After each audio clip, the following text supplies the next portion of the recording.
Good morning children. आज की worksheet number 20 जीवन की मौलिक इकाई। पिछली वर्कशीट में आपने जीवन की मौलिक इकाई में कोशिका को संरचनात्मक और कार्यात्मक इकाई क्यों कहते हैं और प्लाज्मा झिल्ली के बारे में जानकारी हासिल की थी। आज हम केंद्रक और गुणसूत्र का अध्ययन करेंगे कि केंद्रक का क्या कार्य है और गुणसूत्र क्या होते हैं। तो यहाँ पर जिज्ञासा ने प्याज की झिल्ली और कपोल की अस्थायी स्लाइड बनाई।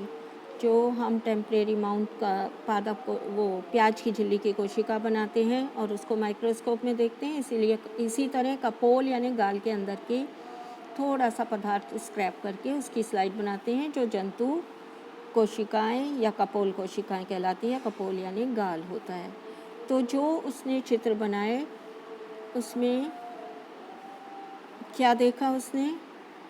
कुछ इस तरह की रचनाएं देखी प्याज की झिल्ली में, जो आप प्रयोगशाला में बनाते हुए देखते हैं। और ये हमारी कपोल कोशिकाएं हैं। ज्ञान क्या पूछ रहा है दीदी से? चित्र में ये गहरे बिंदु क्या है? हर कोशिका के अंदर आप देखिए इस तरह से कोशिका है, उसके अंदर एक गहरा बिंदु है। तो ये गहरे बिंदु क्या है और इनका क्या कार्य है? अब आज हम केंद्रक के बारे में जानेंगे। ये गहरे बिंदु क्या कहलाते हैं बच्चों? केंद्रक।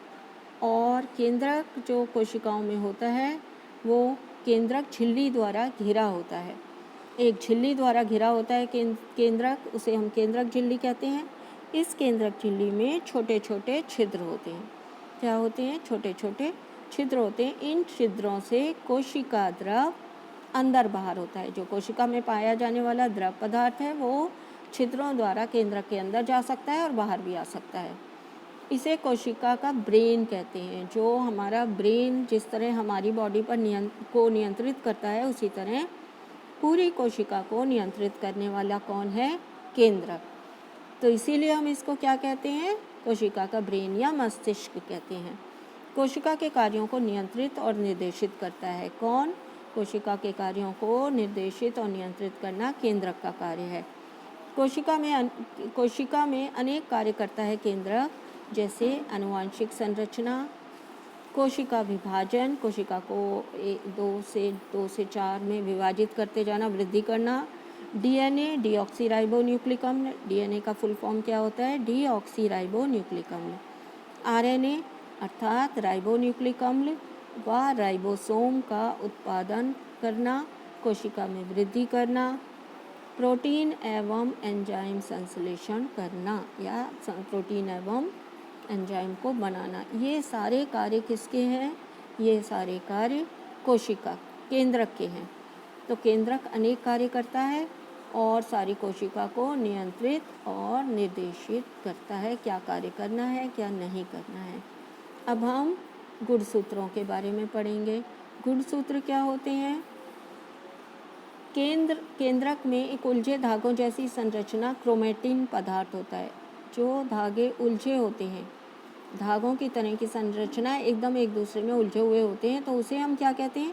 क्रोमेटिन पदार्थ। जो डीएनए और प्रोटीन के बने होते हैं। ये क्रोमेटिन पदार्थ किसके बने होते हैं? ये डीएनए और प्रोटीन के बने होते हैं।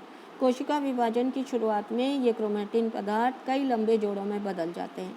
जब कोशिका विभाजन की प्रक्रिया शुरू होती है तो ये जो क्रोमेटिन पदार्थ है, जो धागे की तरह की संरचनाएं एक दूसरे में उलझे पड़े हुए हैं, ये लंबे जोड़ों में बदल जाते हैं। धागे जोड़ों में बदल जाते हैं, जिन्हें हम क्या कहते हैं? गुणसूत्र। प्रोकैरियोटिक कोशिका में केंद्रक अस्पष्ट होता है। आपने प्रोकैरियोटिक और यूकैरियोटिक कोशिका के बारे में पढ़ा हुआ है। प्रोकैरियोटिक कोशिका के केंद्रक के चारों ओर केंद्रक झिल्ली नहीं पाई जाती और एक कोशिका में केंद्रक अस्पष्ट होता है, जिसे हम क्या कहते हैं? केंद्रकाय कहते हैं।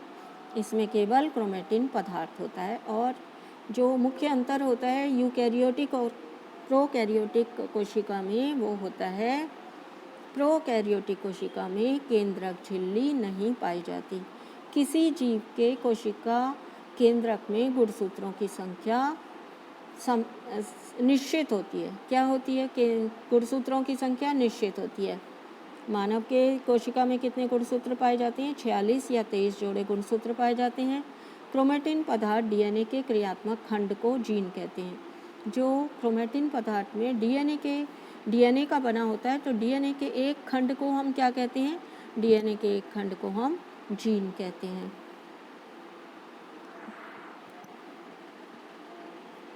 अब हम आगे देखते हैं कि क्रोमोसोम का क्या कार्य है। क्रोमोसोम का क्या कार्य है बच्चों? गुणसूत्रों पर मौजूद जीन्स डीएनए अणुओं से बने होते हैं। जो गुणसूत्र होते हैं वो किन अणुओं से बने होते हैं? डीएनए, डीऑक्सीराइबोन्यूक्लिक अम्ल, ये आनुवंशिक पदार्थ होता है जिनमें नई कोशिका बनाने और कोशिका संगठन की सभी सूचनाएं होती हैं। अर्थात गुणसूत्रों में आनुवंशिक संकेत या गुण होते हैं जो माता पिता से डीएनए के रूप में अगली संतति में अगली पीढ़ी में पहुंचते हैं। अब हम प्रश्नों को देखते हैं।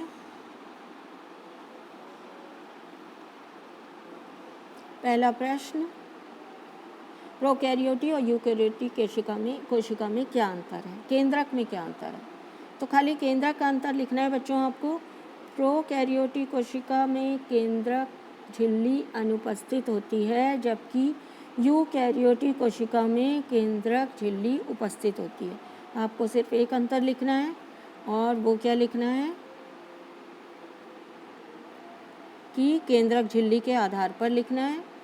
और प्रोकैरियोटी में केंद्रक झिल्ली अनुपस्थित होती है, जबकि यूकैरियोटी कोशिकाओं में केंद्रक झिल्ली उपस्थित होती है। डीएनए और आरएनए का पूरा नाम। डीएनए का पूरा नाम बच्चों डीऑक्सीराइबोन्यूक्लिक अम्ल लिखा हुआ है आपको। आरएनए का पूरा नाम राइबोन्यूक्लिक अम्ल होता है। डीएनए कोशिका में कहाँ पाए जाते हैं? ये गुणसूत्रों में पाए जाते हैं। मानव में गुणसूत्रों की संख्या कितनी होती है? मानव में गुणसूत्रों की संख्या 46, 46 या 23 जोड़े होती है। जीन क्या होते हैं? जो डीएनए के छोटे खंड होते हैं उन्हें हम जीन कहते हैं। डीएनए के छोटे छोटे खंडों को, भागों को हम जीन कहते हैं। जीन जो हैं वो डीएनए के बने होते हैं। कहाँ स्थित होते हैं? ये गुणसूत्र के ऊपर स्थित होते हैं। केंद्रक के कोई 2 कार्य लिखिए। केंद्रक के आपने अनेक कार्य पढ़े हैं, आप कोई भी 2 कार्य लिख सकते हैं। कोई 2 कार्यों में आप आनुवंशिक पदार्थों को एक पीढ़ी से दूसरी पीढ़ी पर पहुंचाना, कोशिका विभाजन में भाग लेना। Okay, thanks for watching.